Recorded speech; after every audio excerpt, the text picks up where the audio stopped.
In this video I will explaining how hiding all the unused columns and rows. So let's see how to do this.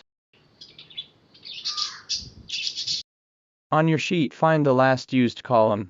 Click the column label to the right of this column to select the entire column. Hold down the Shift plus Control and press right.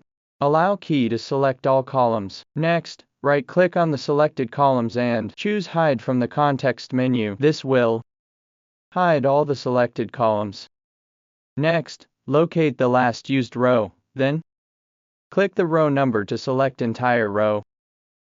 Hold down the Control plus Shift and press down. Allow key to select all rows below your data. Right-click the selection and choose Hide from the context menu.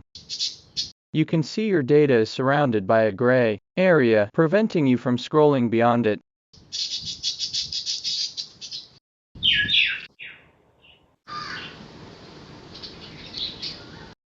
In the Worksheets Activate event, right-click the Sheets tab at the bottom left of the window and select View Code from the context menu. In the Code windows, choose Worksheet from the Object menu, then select Activate from the Procedure menu to insert the Worksheet Activate event procedure.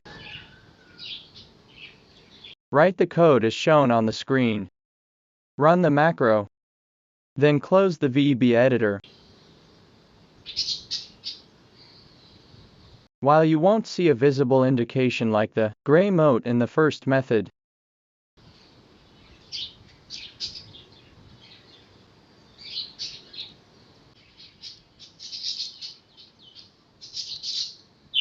you can change scroll area by modify cell address.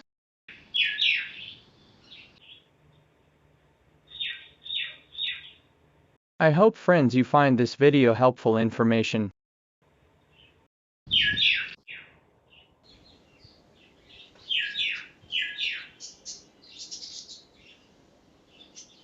Thank you for watching this video.